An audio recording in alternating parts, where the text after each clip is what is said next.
Alright, what's up guys? Welcome back to another special episode of Wow Look at Me Now. Today we have Alex from Melting Clock. He's actually our new sponsor, and so today we're going to sit down and get to know each other. This is actually the only second time we've actually talked, so we're going to kind of get to know each other on camera for everybody, so it's kind of cool. So we'll just get started. How you doing today, Alex? Good. How are you, man? Doing good, man. Thanks for coming and meeting me at my apartment and stuff. It's a little weird here, but it's cool to have everybody come in here and kind of see the studio that I got set up. So thank you for coming by and doing this for us. No, I'm excited, man. This is a really exciting opportunity for me.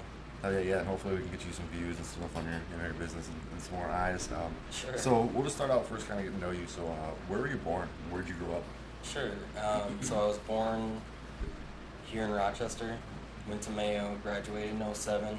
Oh yeah. Yeah. Nice. That's where I'm from. So how was growing up for you? Was it pretty fun? You get in a lot of trouble? You stayed in trouble? I mean, there's a lot of childhood, antics that you get into. Right. Your buddies can, talk you into doing a lot of stupid shit. So, Been there, done that for sure. Yeah, I mean, I definitely didn't do very well in high school as far as grades go, but I graduated, so. Oh yeah. I was right there too. I did summer school. Yeah. After I graduated, I already walked and got my diploma. Then I had to do summer school past that so they could sign my diploma. So I had it, but sure. it wasn't signed. So yeah, I've been there, so I know exactly what it's like. So we were talking actually when we first met, and that you're actually a huge fan of MMA. So Yeah, what was for the first sure. time that you saw like martial arts, or you remember seeing like martial arts and it stuck out to you, or even MMA? So what's the first kind of Absolutely. thing you remember that? Just Spike TV, Spike TV having all those replays of all these different fights, and Fox Sports Net, they also had all the old Pride fighting, and I used to watch this stuff in high school, so we're talking like 2005, 2006 is probably when I first started watching these things. My first favorite fighters were like Rich Franklin and Matt Hughes and George St. Pierre. Obviously he's got Sean Shirk up on the wall. I was a fan of him, just a lot of, those old guys, it was a good time. They kind of helped pioneer the sport. It was nice watching the UFC back in the day, back when people get title shots who deserve title shots instead of, talking your way into title shots. Yeah, that's been pretty. Yeah, ever since the UFC was sold and a little bit before it, it seems like, what's it called, when you take two superstars and put them together, like, yeah, let's get like Anderson Silva fighting Conor McGregor. It's like the super fight. That's what it's called. Yeah. It's super fight era, and it's all about money now. So that's kind of unfortunate. Yeah, it's definitely turned like a left turn toward pro wrestling and that kind of entertainment. It's not a sport; it's more of an entertainment now. It's pretty weird now. Yeah, and it's scary because there's so much damage being caused to people for the entertainment factor, and now on top of it, they have to talk shit. They have to do this whole like promo bull crap. That's the word. Like you're talking about, like Chuck Liddell, Rich Franklin, all those guys. They didn't talk. They just showed up and they fought, and their skills spoke for themselves. And if they got the title shot, they deserved it because they won that many times that they got to that position by their skills, let alone not just their talking. No, absolutely, and it's unfortunate too that Demetrius Johnson felt so uncomfortable with the UFC making him try to sell more tickets in this way that they had to trade him for Ben Askren, who great grappler in his own right, but he's not Demetrius Johnson's up there. He might be one of the Mount Rushmore guys. He's for sure. He's top 5 probably all time. So it's unfortunate that we had to trade somebody like that. Possibly the best guy on the entire UFC roster. For sure, and he's definitely the most technical. He might not be the biggest or whatever, but he didn't get a lot of eyes because he wasn't out there really knocking people out. But the skill set that he put in the cage, like he beat that guy with like 5 seconds left, picked him up, dropped him, and then armbarred him after just dominating him the whole time. It's like those are skills that a lot of guys don't have just because of the knockout power and they have what people want to watch. It's not necessarily best for the martial arts, but it's best for the entertainment factor. Yeah, absolutely. One thing that I would say that I'm happy about is the UFC cutting Elias Theodorou. Oh my goodness. Watching people get outpointed by that guy when he hardly was doing any damage was rough. It's like derail your career over getting like slapped by your little sister type of stuff, and it's kind of unfortunate. I'm glad that they let him go.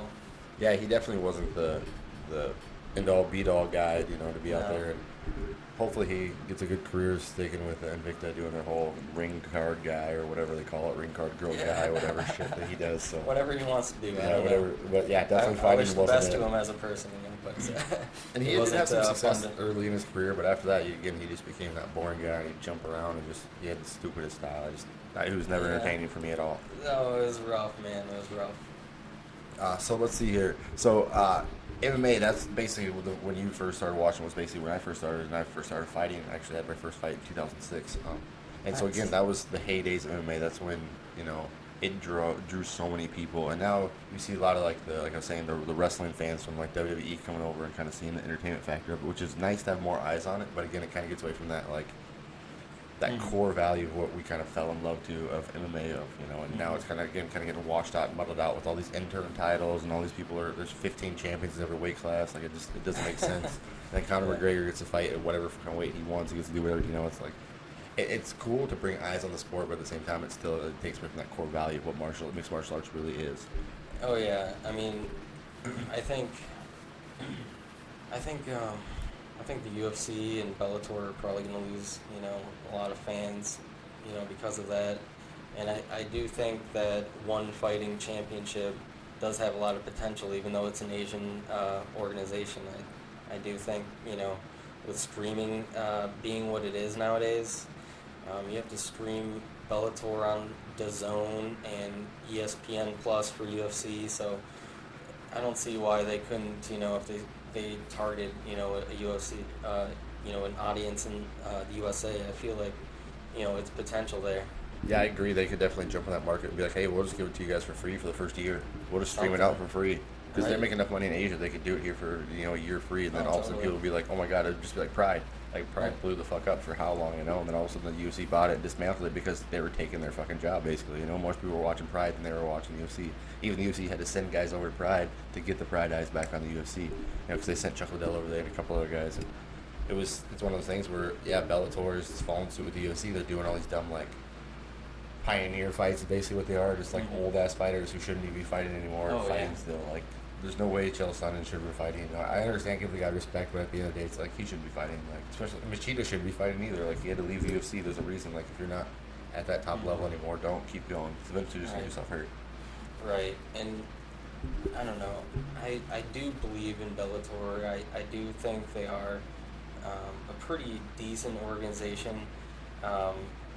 But yeah, I'm pretty sick of them hosting undercards, with guys with, 0-1 record or 1-3 or 2-2. Like, who are these guys fighting? And Yeah, how yeah. and how do they deserve, my $6 a month or whatever for the zone? I don't know what it costs, but probably Yeah, I more know. than that. Yeah, I It's did like, see on that come on last now. card, they had that girl that was, I think she was 1-2 or something like that. And she fought a girl that was like 2-0, but they were trying to build up the 2-0 girl by just bringing in somebody for her to beat up. And it's like everybody sees that, There's like, got to be better, There has to be. talent than that. yeah, or better ways just to bring these girls up. Like, don't bring them into into the Yeah. Bellator so soon. Like, do what the UFC does. Like, kind of give them like, hey, we'll bring you to our training camp, but then we'll let you fight on the circuit. If you do good, then we'll kind of give you a chance on the contender series or whatever they do. Sure, So yeah. there's different ways to kind of go about that instead of just like you said, kind of spoon feeding these people. Because we Oh, can watch man. that shit and you're like, that's not even good for that person's Right. brain, let alone even the sport. Like, it just it muddies those waters of, is this a sport or is it more entertainment? Right. So, I mean, the one positive thing about the UFC is, when I see a guy go up against another guy, typically, their skill sets are similar. I mean, in the sense that like they could hold their own against each other. Where, it's such a huge mismatch sometimes over on like Bellator. And then it's like, they're bringing these people in just to be, Yeah, just to get murdered, basically. yeah, just to get murdered, and it's kind of sad because I think Bellator, if they played their cards right, they could have already, started taking over the UFC. Definitely, yeah, especially with how the UFC's been doing their bullshit with the Oh my ESPN and all God. that stuff. But again, they did the zone, and it's like, why are you Right. trying to follow suit with something that you're trying to be better than? Why wouldn't you give people more free content and then be like, Mhm. all right, buy our pay per view, because they've only done a few pay per views, and a lot of people watch Spike or Paramount, which is now. So It's like Right. a lot of people, they got a lot of eyes on that, so they should just kept doing that instead of charging people now. And 'Cause frankly, I'm not gonna watch any more Bellator if I had to pay for it. Like I don't even watch the UFC. I had to go to my friend's house Yeah. the other night to watch the UFC. Sure. I was like, I'm not gonna pay for that. Like I'll give my buddy $5 to go over there and watch it and hang out. So. Absolutely. Yeah, I mean, I'm not going to pay any money to watch Bellator pay-per-view. All of these guys, you know, that they're throwing on pay-per-view cards are has-beens. Right. And Yeah. it, you know, I'd rather see them on a UFC undercard or something for free, or, you know, it's enough. That's enough of that. Yeah, again, it's too muddy I to the mean- waters. Like we're gonna have Whitaker's fighting Adesanya. Yeah, Adesanya now coming up, and they're both champions. It's like now they're fighting for the new belt. It's like because the UFC remade their belts, now they have new super belts or whatever. It's like, give me a break, dude. You guys are just making this way too fake. Like next thing you're gonna have like a hardcore championship where they're fighting outside of the cage and shit. Like Khabib can really be able to fight guys out of the cage. It's just getting way Right. too fucking weird. It is, yeah. I mean, it is. There's a lot of too much interim championships. I don't really appreciate, you know, how they will like strip people of interim championships. Yeah, like they did to You know, Ferguson. they Ferguson did got to fucked out of that Ferguson. deal. And you know, he specifically is somebody that I don't. I wish they didn't do that too, because he's worthy. You know, they stripped Colby Covington. He doesn't seem like too nice of a guy, so I don't really feel too bad for the guy. But still, you know, it's a trend that they're doing, and they should be embarrassed. You know. Yeah, it's became more of a popularity contest. Yeah. It's Nobody wants to pretty see bad. Kobe. Nobody, you know, he couldn't do it. He tried the Conor McGregor where he talked shit. Nobody cared. Like, yeah, whatever. And then like UFC's like, well, we want Tyrone and we want Usman because they're gonna be bigger draw. It's like, well, what the fuck? Now Kobe's just thrown back in the fucking wolves. You know, he's got to fight his way back up now. After no fault of his own. Oh yeah, and say Ben Askren would have won, he would have been fighting for the title. He would have leapfrogged Colby, and that's what they've been saying this whole time. So, Yep. I mean, we all know how that turned out, and we'll see if Jorge Masvidal gets a title shot after this. But I just don't think he will, just because before the Till fight, he was on a 2-fight losing streak. He's got 2 big knockouts, but again, it's like 2-2 in his last 4 Right. fights, so it's hard. I think he definitely deserves maybe 1 or 2 more wins, just because Right. that fold is so crazy. And I want to see Usman just get a hold of him and see what's up with that. well, I'd like to see a little bit more of Ben Askren too. I mean, what we've seen like 2.5 minutes of the guy in the UFC. Yeah. I want to know if he can actually hold his own against somebody, or if he's, you know, just some smaller promotions, you know, top dog. Yeah, because he's You know had what I some mean? really shitty results. Like the Robbie yeah. fight, he won, but it still is like Yeah. everybody still doesn't think he won. Like half and half. Because And he now this fight, didn't really. I mean, 5 seconds. I it's one of those things where the ref had to stop in because he couldn't see Robbie Lawler's face, but Robbie Lawler had been putting up a thumbs up, but you know he missed it.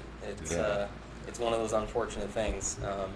But yeah, I mean, look at the damage compared. You know, Ben Askren's face looked way worse than Robbie Lawler's. he looked like he was in a 5-round fight as Robbie Lawler. He just got in the ring. Like, what's going on? He's like, are we starting "Oh, yet? man. That was rough. You know, and Ben Askren's one of those guys. It's like, did they really just like trade, you know, Demetrius Johnson for this guy just because he's constantly The on money, social yeah. media talking crap? I mean, I don't know. I feel like the guy should just stick to grappling and forget about, you know, any type of striking competition. Yeah, and I think he got a false sense of like manhood when he was over in ONE FC, just because the guys they're bringing in were top 20, top 16, maybe. Like they didn't even hit that top 15, you know. And he Okay. went 2 years without getting hit, but look at the guys he fought. Like nobody was really like that good. Like the biggest guy that he beat was a has-been from Bellator. It's like nobody really cares at the point, you know. And it brought a lot of eyes because he kept talking shit and talking about Dana White, calling him out. So that boss was like, "Oh, we'll bring him over and see how we're," you know. And it kind of came into where it was like a fucking skit. Like, did you guys plan this shit for years? Like, we're gonna talk shit for a few years, and we'll finally get you in, get you some good fights. And it's like, it just seems way too bland. It's like, is he fucking Vince McMahon or is he Dana White? Like, let's figure it out, you know. Because he's definitely like getting more into that fucking Vince McMahon role.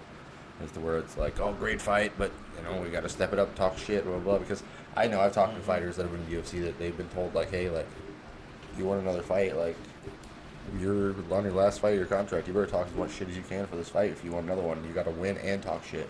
You know what I mean? That's kind of the rule now. Is like you got to bring eyes on you, or you're not gonna get a fight. And that's kind of the way that it shouldn't be, but it definitely has turned to because of how much money Conor made doing that. You know, and so him, Chael Sonnen, like they kind of set that. But at the same time, now they're kind of like forcing people, like, you got to do this. And again, guys like Kobe Covington, you can tell that's not how he is. He's kind of an arrogant asshole, but he's not like that cocky, brash guy. And when he tried it, you can see how fake it was. And everybody was like, I'm not going to fall for this. Like, we get it. Like, you're not that real guy. And so it's kind of weird that they're just like, oh, let's be entertainment stars instead of being actual sports stars. Like, you don't see football players or any of that shit talking shit like that, you know? They'll say some funny shit in interviews to get, like, views. Like, you'll see the, what's the guy? I'm just here so I can get fined, Marshawn Lynch. You know, like, you see them say funny shit like that, but they're not, like, talking shit or, like, making, like, a fucking spectacle about it. Like, there are some guys on the UFC now. Like, Kobe, like, he was getting in with fucking Fabricio Weirdo. It's like, why? Just for entertainment, just so people got more eyes on him. It's only his white side of that shit. He doesn't really care. It was just he wanted more fucking entertainment. He just needed more eyes on him so he could get that title shot.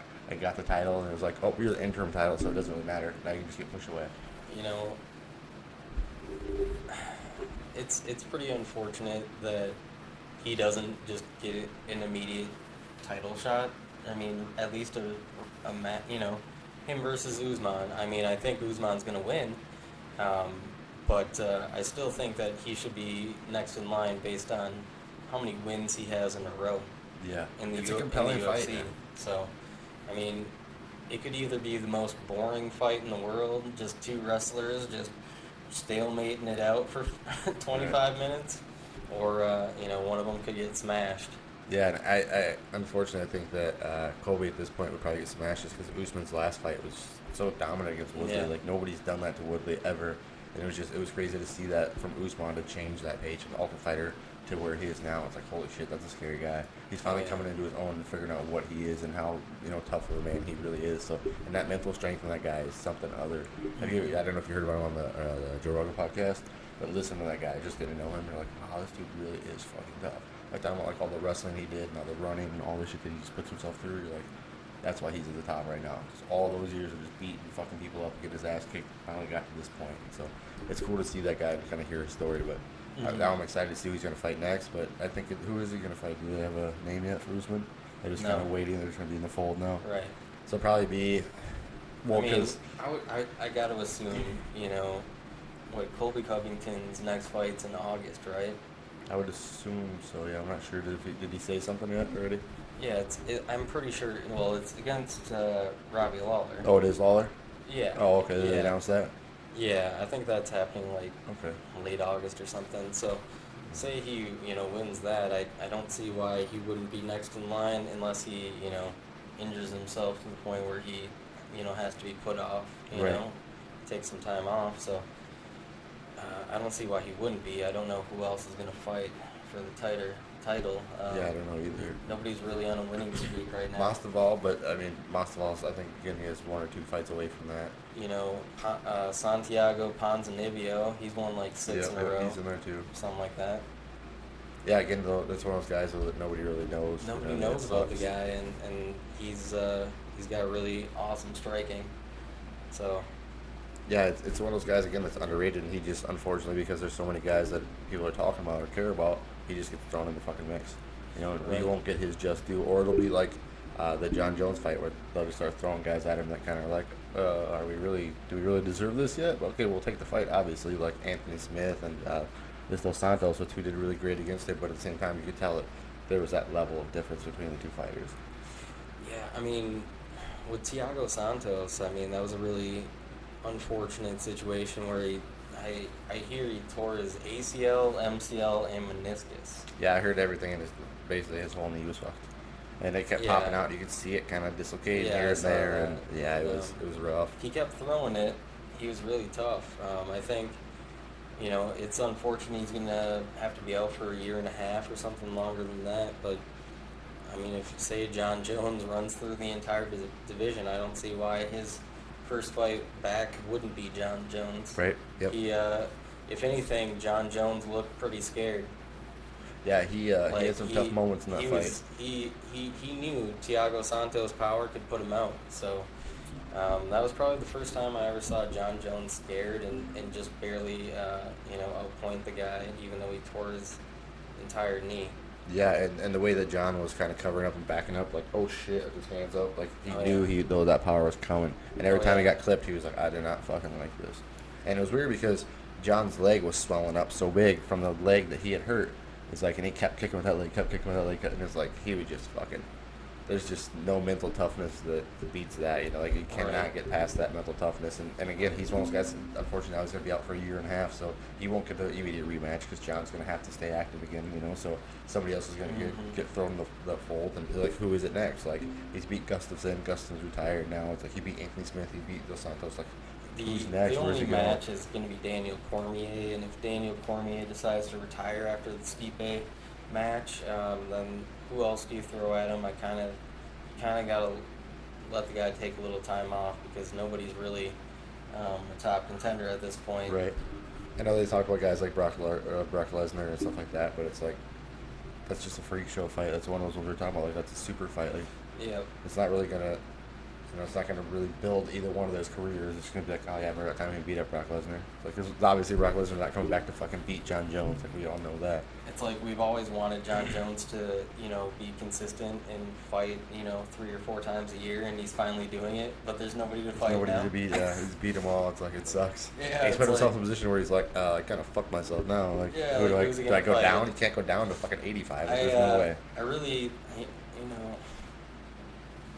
Jan Blachowicz, his fight against Oh, Luke yeah. Rockhold was pretty awesome. He was on a 5-fight win streak before Thiago Santos knocked him out and earned that title shot.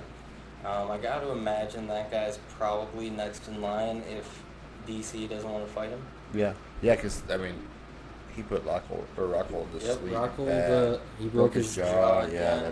that's rough. And it's one of those things. Man, Rockhold's got to be done now. And unfortunately, he's kind of at the where Chuck Liddell was, where it's just your chin's not holding up anymore. And it sucks because the guy's in great shape. Like he's probably the prime of his life, but unfortunately, it's just his chin's not going to hold up any longer, and you're going to do more damage than it's worth. Oh, absolutely. And you saw what happened to Chuck Liddell against Tito Ortiz recently. That was sad. It's unfortunate, but he got paid a lot of money. That's what it's about. Yeah. Speaking of a lot of money, you hear Ben Askren made $210,000, and for 5 seconds of fighting, he made actually $10,000 more than George Masvidal. Oh, really? Yeah, he actually made $10,000 more. Like that's so fucking crazy. Yeah, he's dude. like, because he's like, that sucked, and then some girl fighter was like sticking up for him. He's like, nah, it's okay, I probably deserve it. And then after that, he's like, well, if you kind of see how much I made in 5 seconds, I did pretty good. You're like, at least he's kind of being funny about it and kind of taking it, on the chin, I guess is how you say Oh, it. really? But I haven't he's even kind of looked being into it. he's kind of being a good sport about it, and he definitely is like, well, that's what happens, man. You get caught, and this is a sport, and you're gonna come back stronger, hopefully. And hopefully he comes back in shape and actually put it on. Hopefully he comes back. I would like to see him at 65. Bring a 65 division. I want to see that. I think he'd be perfect for that.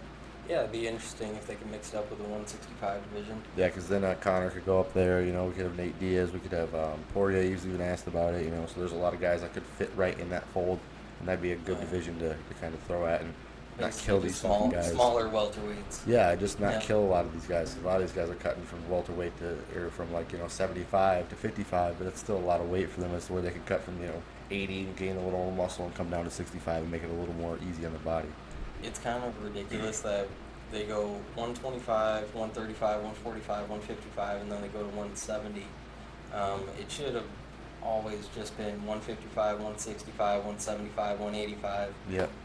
And then sure, you can skip over 195 if you want to just go back to 205. But Yep. And then you know what I'm they saying? should. They were always talking about a 225 as well would be a good weight class too. 'Cause there's a lot of those 225 would middle be. heavyweights that are kind of in that. Like Pat Barry, I know is always asking about a 225 and stuff like that. That would have so. been it would be a good weight class, but there's such a lack of heavyweights to begin with that there wouldn't be enough people. Just like That's true. like the lack of flyweights. I mean, I guess there's not a lack of flyweights. There's a lack of flyweights in the UFC. Yeah. It's I don't for know the what caliber they're of doing. UFC. Yeah, a lot of them fight in Japan because they get paid a lot more money over there. That's why kind of Dimitri went over there. And I mean, he's had 5 fights or something outside of the UFC already, and he's killing it over there, making bank money and getting a lot of views, getting a lot of eyes on him.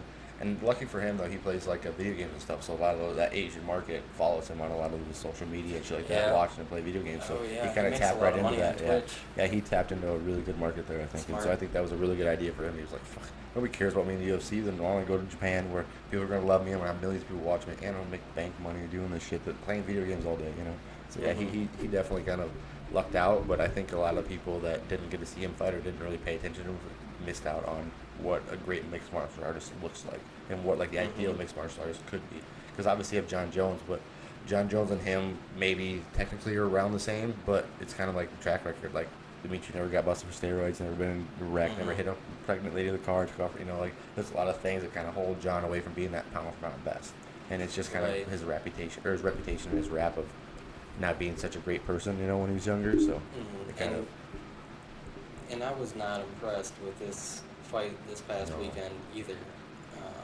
You know, if you're claiming pound for pound, you know, we all know he lost to Alexander Gustafsson that first time. Fight, yep. We all know this.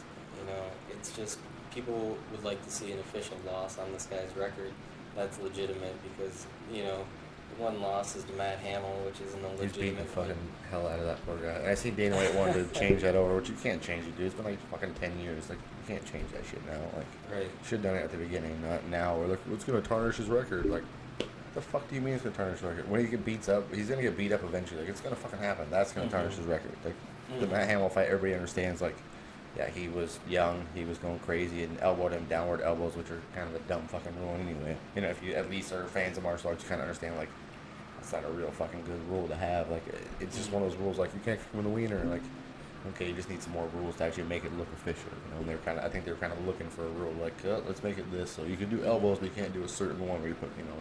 And so it's just kind of a more of a facade for people to watch it and be less of that human cockfighting. I think was kind of the reason for that. And I don't know, Joe Rogan's always talked about how they seen guys smashing coconuts when they were doing that, doing the downward elbow smashing coconuts, and that's how the like kind of rule came about. Like, well, if they could do a coconut, that could be somebody's brain. You can't do that.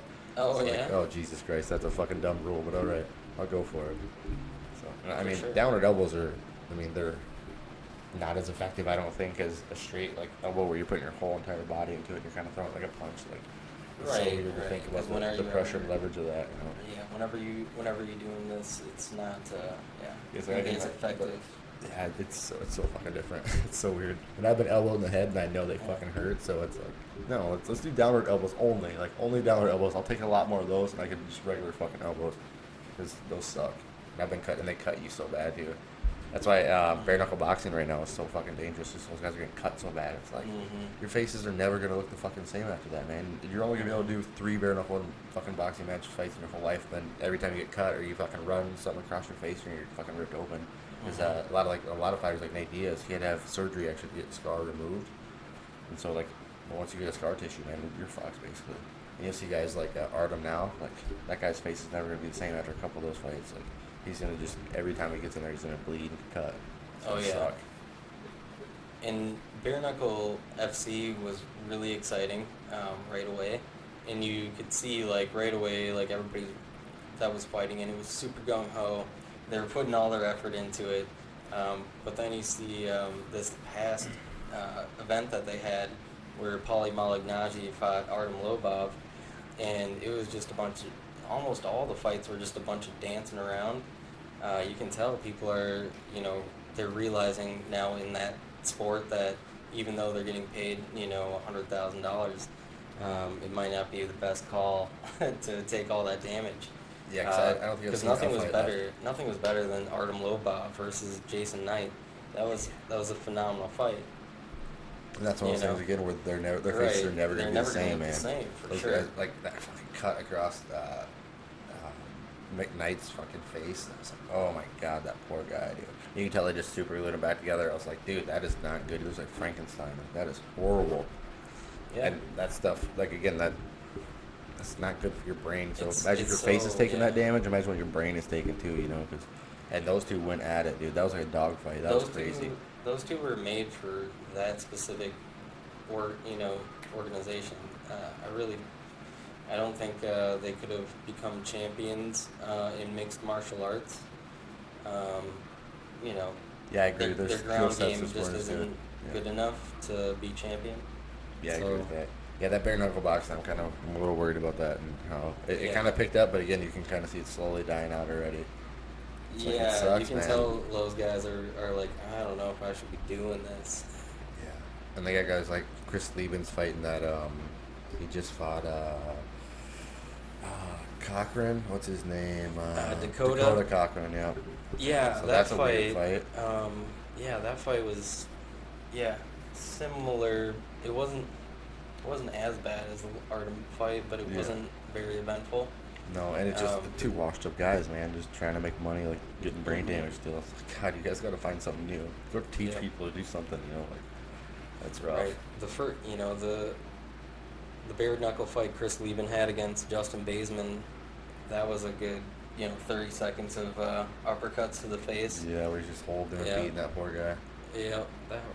That was vintage Chris Lieben though. It was cool to see him actually get Yeah, back in it there. But then was. again, you see the Dakota fight, and you're like, he's not the same guy he used to be. Like his body's not functioning the same way it used to, and like he's telling his brain's telling his body to do one thing, his body's like, yeah, we'll get there. I'm like, we'll get there at some Yeah, point. he was a little slow, but Yeah. it's good to see him still make money, I guess. But I think he's another guy where it's unfortunate that he used steroids, tarnished his reputation Yep. a little bit. Not like he was undefeated or anything. Yeah. But he was definitely a fun guy to watch in the UFC.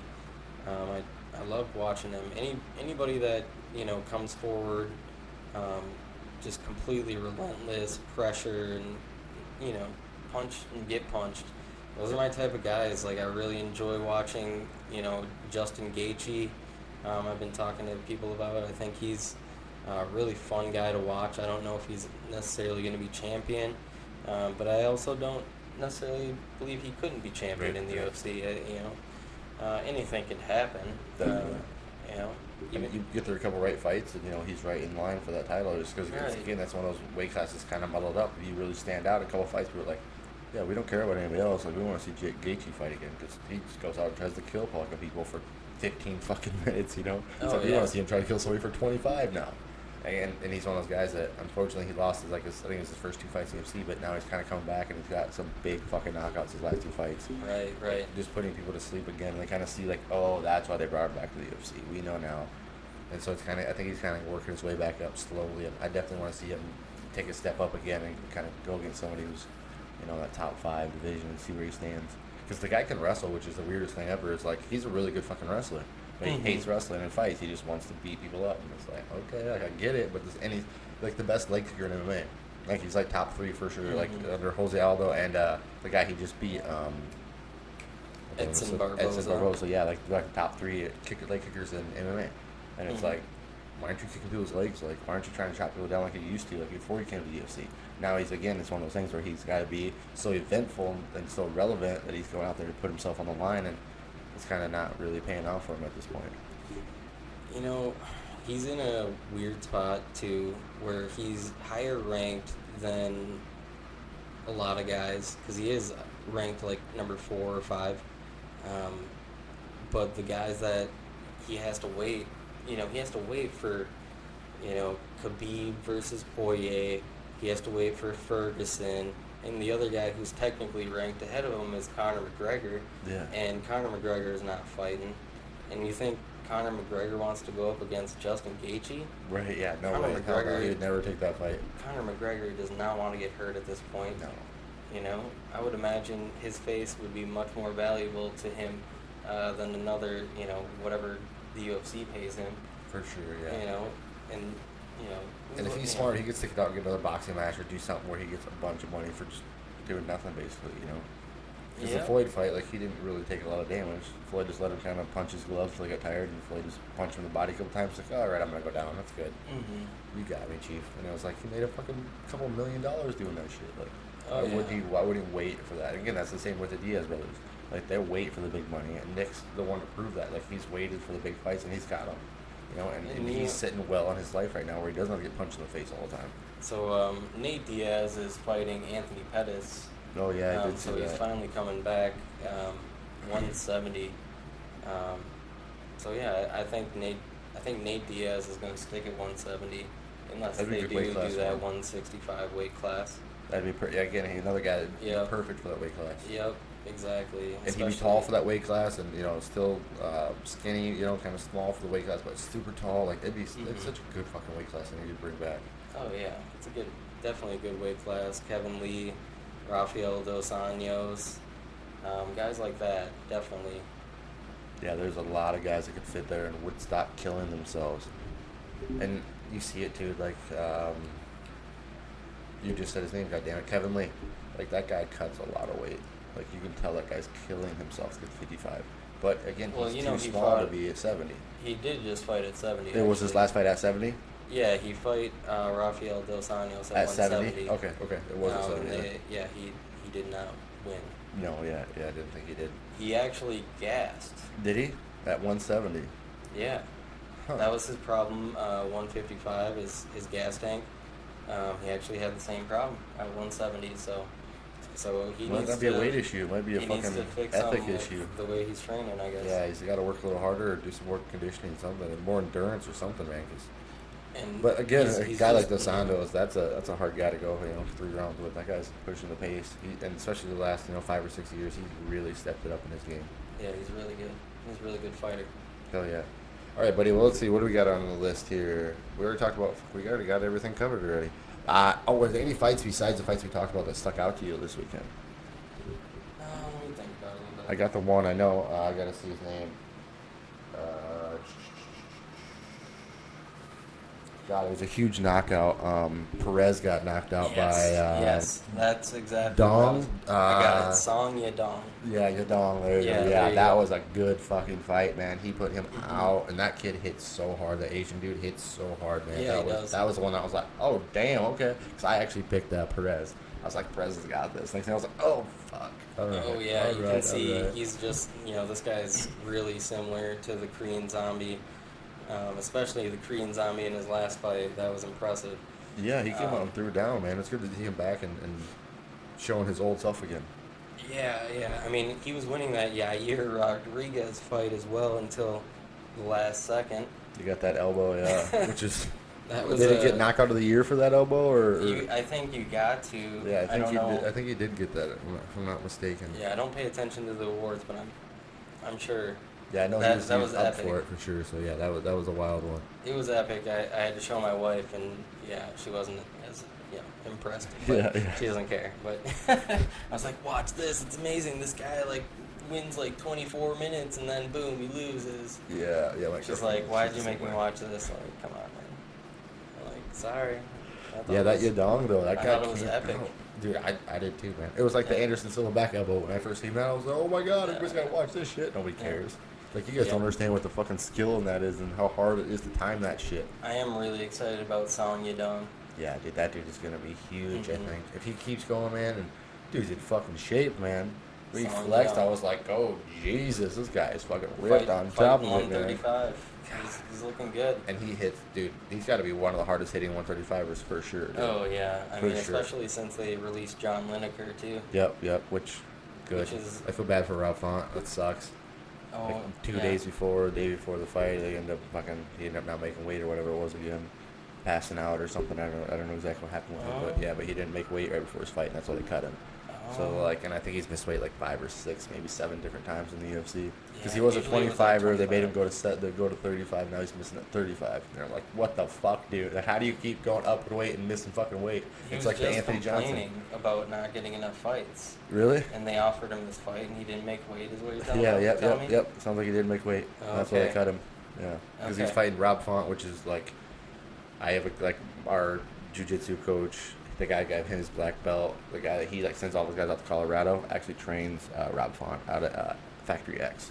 And so I will have him on my Facebook and shit. And they're talking about it. Like he's so fucking unprofessional. Blah blah blah. The next 2 days later, they're like, "Oh, UFC cuts him."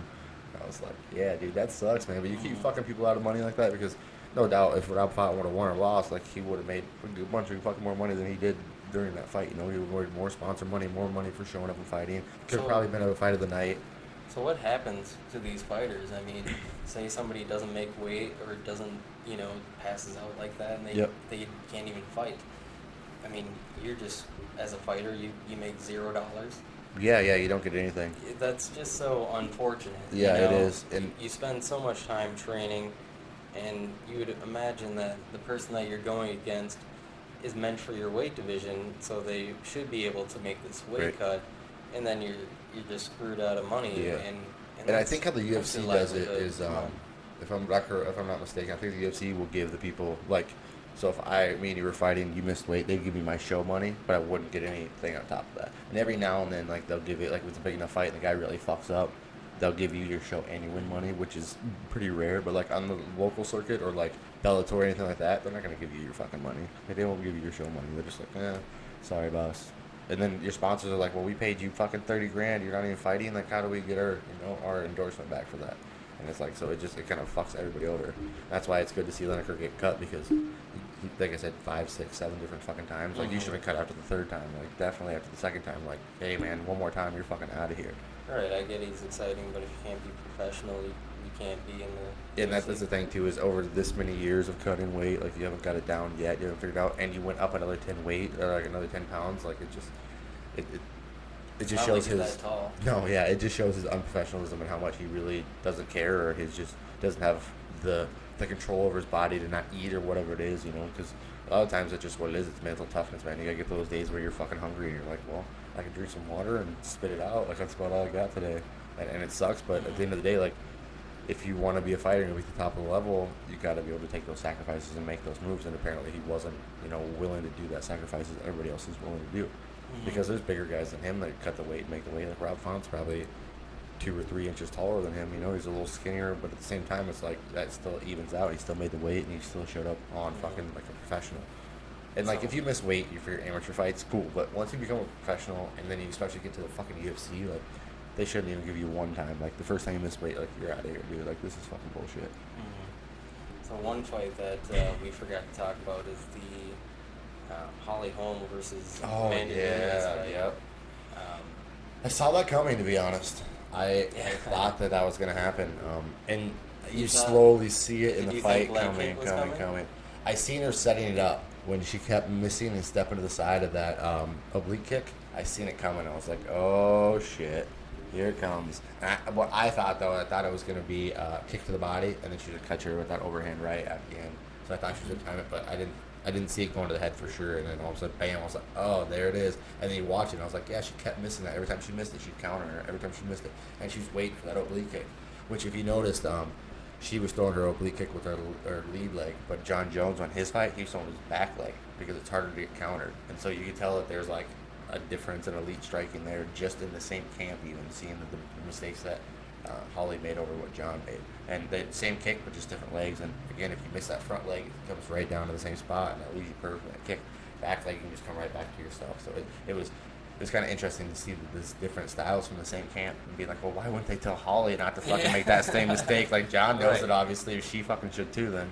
So yeah, I felt pretty bad for her just knowing that one mistake. Right. And she's been through the ringer, man. She's got to retire now because with all the professional boxing and everything she's done, dude, her brain's got to be a little scrambled. And again, she's not taking punches like she used to. It's one of those things where she's getting to the Chuck Liddell again, where it's like, how many more of those can you take before it's the end? Right. I've been a fan. I thought she did, I thought she had a pretty decent MMA career for someone who just kind of stepped in. But yeah, I think Dana White was calling for a bunch of different people to retire after this UFC event. Yeah, there's a few that need to. But one person he said he didn't want to see retire was Diego Sanchez. Really? He didn't want to see Diego Sanchez retire. Even after that weird fucking Ariel Helwani interview, did you see that shit? No. Oh man, watch that. It's like a 17-minute interview before his fight with Ariel Helwani, talking about how I don't have CTE, like he's like, I'm the fountain of youth, like all this crazy shit. I'm like, you've always been a little weird, bro, but now you're like getting like cultish weird. Oh yeah, he's getting really like crazy. That. And for a while he was doing like, yes, and people were like, what in the fuck? In the beginning he was like praying like crazy. He's always been a fucking weirdo. So, but him like the whole CTE and the fountain of youth thing, like what was he saying? Like, I have complete control over my brain and all this weird shit. Like, he's insane. You're losing it, bro. And slowly and surely he's losing more and more. Losing that grip with reality. So it was weird. And he saw his corner. He didn't even. He didn't have a corner. He quit his team 2 weeks ago or something. They said 2 weeks before the fight. I was like, okay, what the fuck happened there? Like, who was your corner before? Because usually it's Jackson Winkle. Like, so what happened? Like, he's been there forever. So that was weird. And he didn't even look like himself in that fight. Like, he looked like he was out. And Paul Fielder even said in his fight, they were like, I wonder what his training partners are like for this fight. And then Paul's like, I don't think he even had any. Like, just being honest, it just looks like he doesn't have training partners right now. It's like he's hitting the bag by himself somewhere. And it's like, that sucks as for a guy, especially that late in your career, man. You can't be taking damage like that. And Michael Chiesa put it on him. Michael Chiesa looked really sharp. Yeah. Everything he did, every transition, looked super smooth.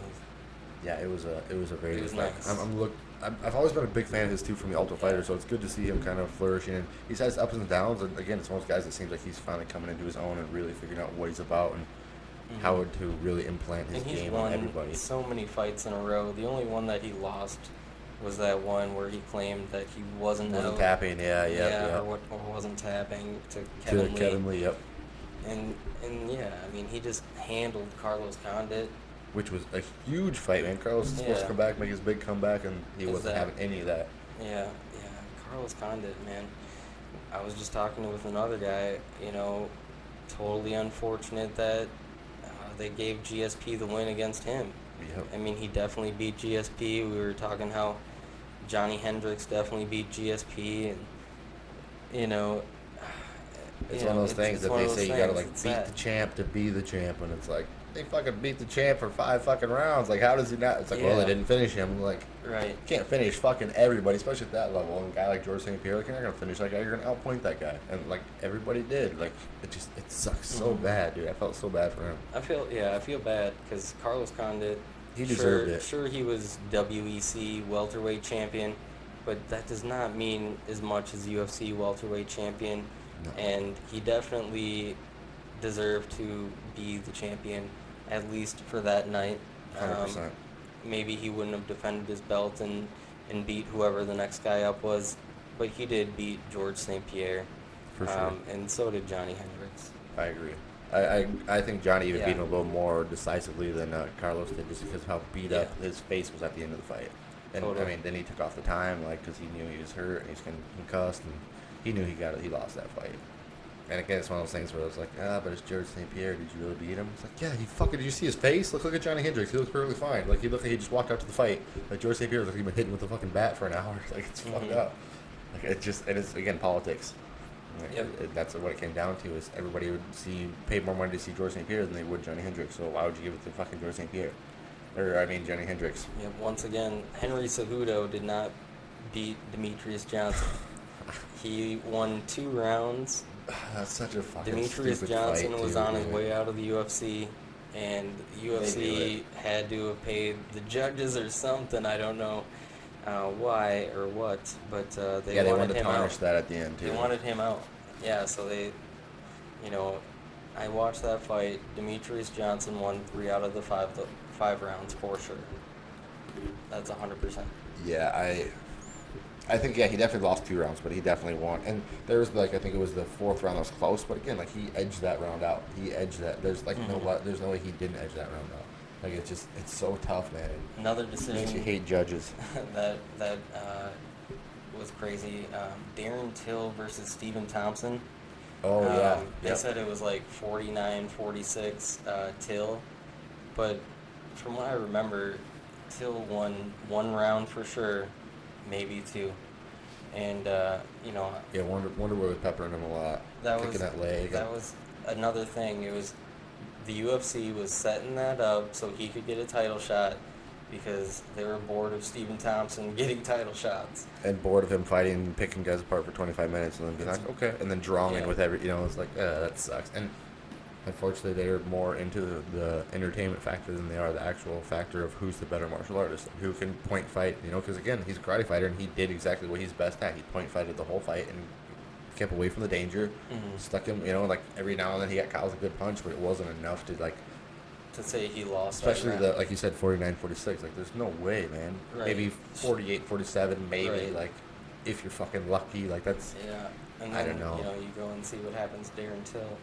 gets Yeah. dominated by Tyron Woodley, gets knocked out by Jorge Masvidal. yeah, now what's next for him? Yeah, it's like, what do you do now after that? I think him and Ben Askren maybe might need to scrap a little bit. That would be a good fight. I'd watch that one, for I sure. don't know. Hopefully they give Ben another fight, and they'll just cut him right away. Oh, I think Dana White seems to like him a lot. Yeah. He creates dollars. With He his does too, for sure. And after this fight, everybody's gonna want to see his comeback and see what he does. Want to see like were these two flukes? Does he really deserve to be here? And are they going to give him a top 5 guy, a top 10 guy? Like, where are they going to put him? You know, so it's definitely intriguing for a lot of the fans. Oh, for sure. All right, buddy. Well, so where can people find the Melting Clock? We'll just kind of get into that. Yeah, no problem. Your business So- is the Melting Clock here in town. You actually sponsor me now for my Yeah, absolutely. the podcast and as well as jiu-jitsu and all that stuff. So you've been helping me for the last month or so, kind of keep my body and everything right. And I really can't appreciate you enough. But so let's kind of get into your business and kind of tell everybody a little bit about that before we get out of here. Yeah, no problem. So I own a business called the Melting Clock. For the most part, we sell, glass pipes, CBD, e-cig stuff, vaporizers. We don't really have a lot of tobacco. It's mostly, e-cig stuff. So we're located next to Valentino's on Elton Hills, right off of Broadway there. So right across the street from the rec center. Meltingclock.net. It'll show you a good arrangement of what we have on it. Our website's pretty Yeah, you got a pretty dope pretty, website. Yeah. pretty top notch. Yeah, it's pretty legit. You'll get a good feel for what we are if you go to the meltingclock.net. But yeah, I sponsor Ryan by giving him CBD, and he needs it for pain. Obviously, being a mixed martial artist himself, so.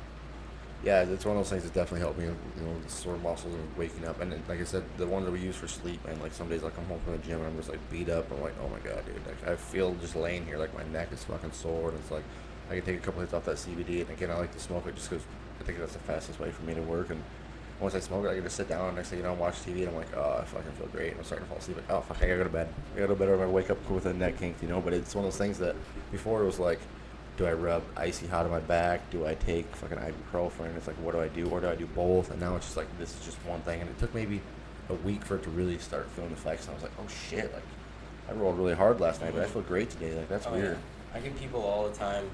They're like, yeah, I didn't think it was working until I didn't have any, and then I noticed it right away. Like, oh gosh, all my pain is back.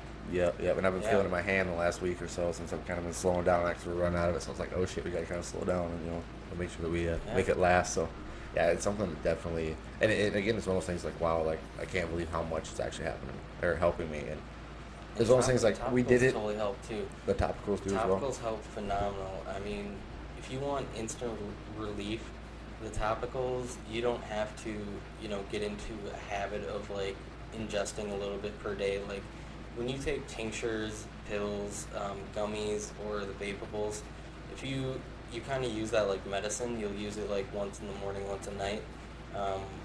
Before you'll start feeling effects, it'll take a few days, of. Where like the topicals, it's kind of like instant effect. You don't have to get it into your system. It's just right to the source, and it helps heal right away. That's the lotions you're talking about that you were telling me the one day. Yeah, like lotions, pain sticks, even like CBD bath bombs. Just taking like a nice. Yeah, I've actually heard of those. My girlfriend's friend actually was talking about how she used one of those, and it made her feel like a little weird. She's like, I felt a little weird. Like maybe I was like, were you like just really relaxed? Like, yeah, I felt like I was gonna fall asleep in the tub. I was like, that's awesome. We should get some of those. Like, that's fucking great. Exactly. Yeah, and yeah, you and your girlfriend will enjoy those. Hell yeah. I'll give you some of those. Hell yeah, we appreciate that for sure, man. Yeah, absolutely, man. Hell yeah.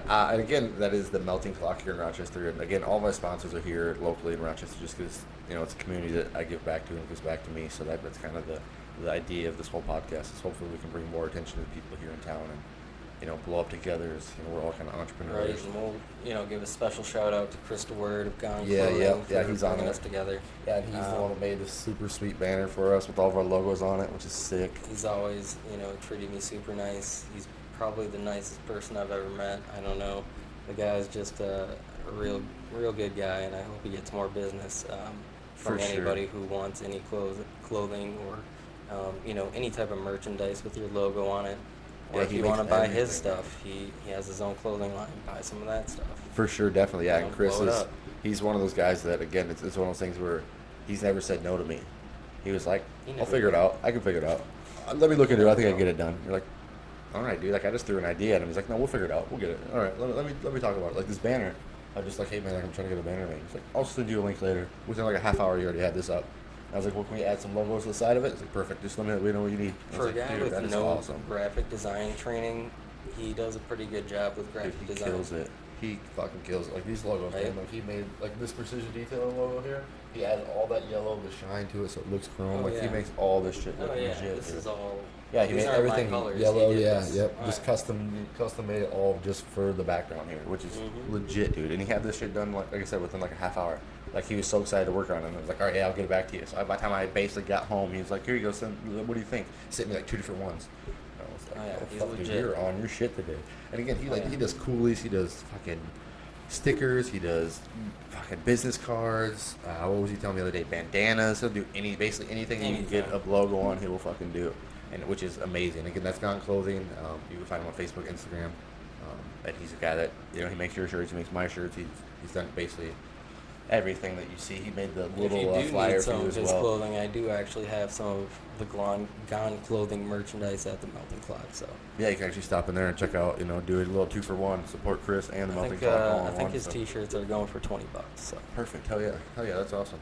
And again, he has a million different styles. I know he has a new one. He just came out with a new logo for the summer tees and stuff like that. So Yep. that's really sick as well. I know he's gonna hook you up with one of those, so I'm excited.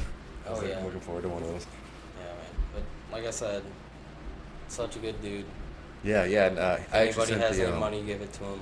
hell yeah, help this guy out as much as possible. He's I actually sent the my buddy works at Legends. They're looking at getting new T-shirts done for all their security. So I was like, here's the guy. Like, send him here.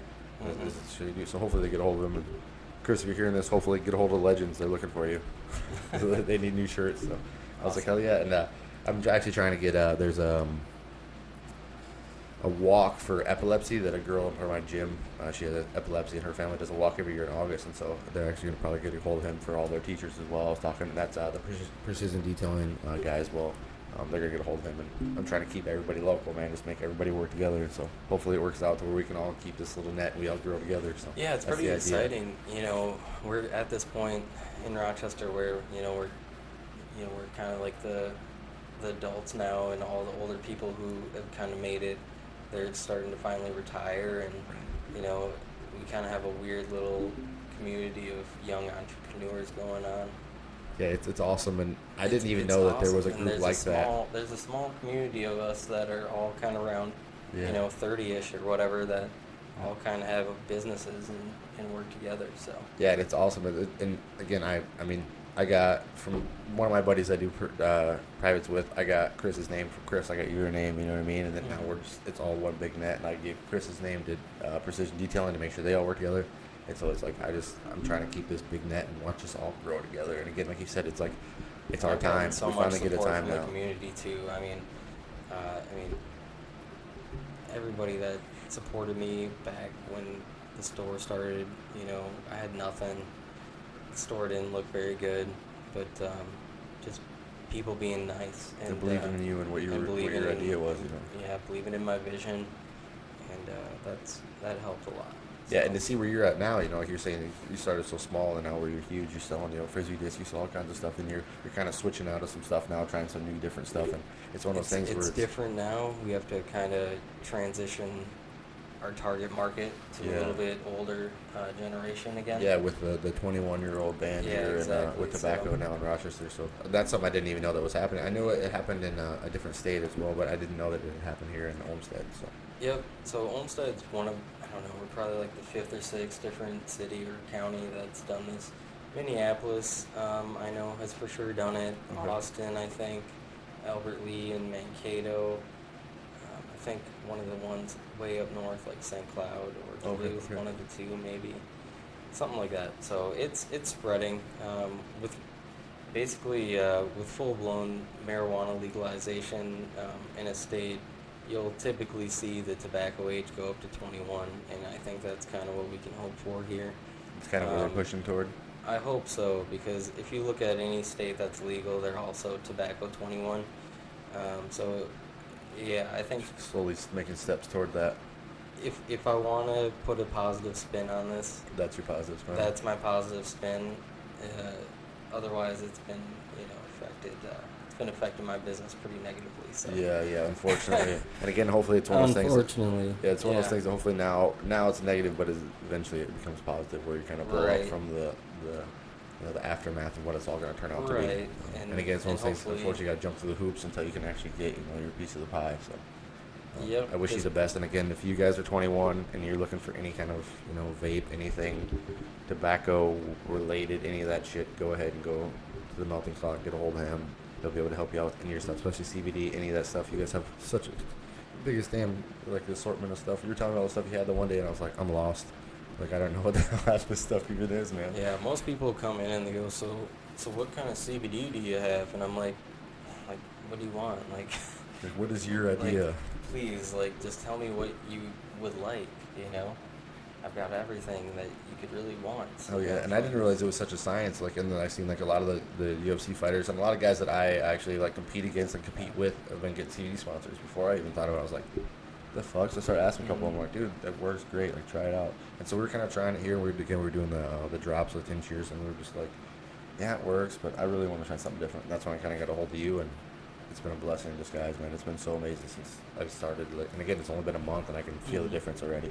I can train harder. I can push harder. Thing. Yeah, You know, it really does work. You know, all of our bodies have endocannabinoid systems, so it's something that the government's been hiding for a really long time. Yeah, they're finally stepping up, and they can't hide it anymore. Now again, they're doing medical mushrooms and all that, or magic mushrooms and now medical mushrooms. That's and pretty hardcore. Yeah, man. so Colorado's getting pretty wild with it. And I'm interested to see how that There's turns out. something like if you microdose mushrooms like once a year, you'll never need like antidepressants. Yeah, that's what they say. Yeah. Something like that. You'll be happy. I know actually, a Yeah, fighter in if only, Bellator, you know, he actually shit. does. Yeah, hopefully, yeah. I don't know if it does I'll or not. try but- it, man. Yeah, I'll try it for sure, dude.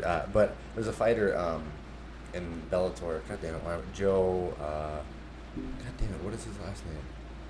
Joe Pearson? He's a kickboxer. He came over from K1, but he microdoses like before he does kickboxing training and before he does MMA training and shit. He'll microdose. Says it just like makes him focus a lot better and makes him retain information better. Also, another guy that does it is Ron White. He does it every day. Who? Ron White, the stand-up comedian. Oh, Yeah, he yeah. microdoses mushrooms every day. Yeah. Are you shitting? Yeah, it's crazy. And so it's way more popular than I ever imagined. And so you slowly start hearing it from celebrities, and all of a sudden, like Yale and Harvard and like Colorado now has the whole city is, I think it's Denver has it's Denver. illegal. It's illegal. And it's like, oh shit, all right, man. Like, apparently they're making moves and they're actually, because I know they were trying to get it from like being a felony or whatever it was, like because there's certain counts or whatever it is. So I'm not really familiar with all that, but whatever count it was, they're trying to bring it down so they could do, because before, like any college or anything that wanted to do research on it would have to get like a certain permit. And now if it's like legalized in certain places, they can actually just do research on it and do the actual like hardcore evidence and kind of find out what it's about and what it does and the side effects and the pluses and minuses, all of it. So it's more for like research like development, I think, and hopefully it has more of a positive effect than it does negative. But again, if you eat too many fucking mushrooms, you're probably gonna freak out. So hopefully they kind of warn people like, don't overdo it, you're gonna fucking freak out. Right, and I mean, worst case scenario, people are just putting a whole bunch of magic mushrooms on your pizza and making you trip out. Yeah. That's the worst case scenario. Yeah, yeah. Which, you know, wouldn't be fun. No, you If could you definitely eat freak too out much. if you didn't know. That's for sure. Yeah. Yeah. All right, so again, we can find the Melting Clock on Facebook as well as Instagram at the Melting Clock. Yep, All right, and we can Facebook, find you Instagram. at themeltingclock.net as well. Just if you go to the meltingclock.net, it'll have every Everything link. for you. Yeah, for Facebook, Instagram. We don't do Twitter. No, yeah, We have were a gonna do- Snapchat. Yeah, we were going We to do have a Snapchat, You do have a yeah. Snapchat. What's your Snapchat? The Clock 507. The I Clock think. 507. I think so. Yeah, try that, and if not, Instagram, it's Facebook.com/The Melting Clock or Instagram at The Melting Clock Glass Art Gallery. just Glass Art Gallery. Yeah, that's right. what it that's is. right, yeah. Yep. Yeah, and so, and again, if you see any of my posts or anything like that, they're always tagged, all my stuff, and at the beginning of any and every podcast, all the logos and everything are there, and the information, as well as your times and dates you guys are open as well. I have that on my beginning and end of every podcast, so you can just watch the first 15 minutes of or 15 seconds of my podcast and get all information you need about him. So go ahead and hopefully watch a little more than that, but go ahead and check them out. And we're actually going to get out of here today. We're running right about an hour, so we don't want to take any more of your time today. So we appreciate no your time. problem. And again, I want to thank my other Appreciate it. sponsors, Precision Detailing, and you can find them at Precision Detailing LLC on Facebook, as well as Gone Clothing. You can find them at Gone Clothing on Facebook, as well as Instagram.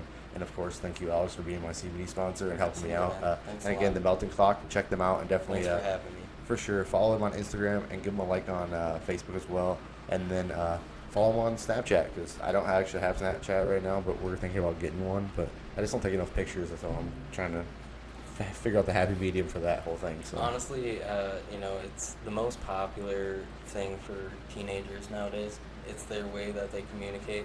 It's kind of like what AOL Instant Messenger was in Ah, okay. 1998 for us. okay, I got you.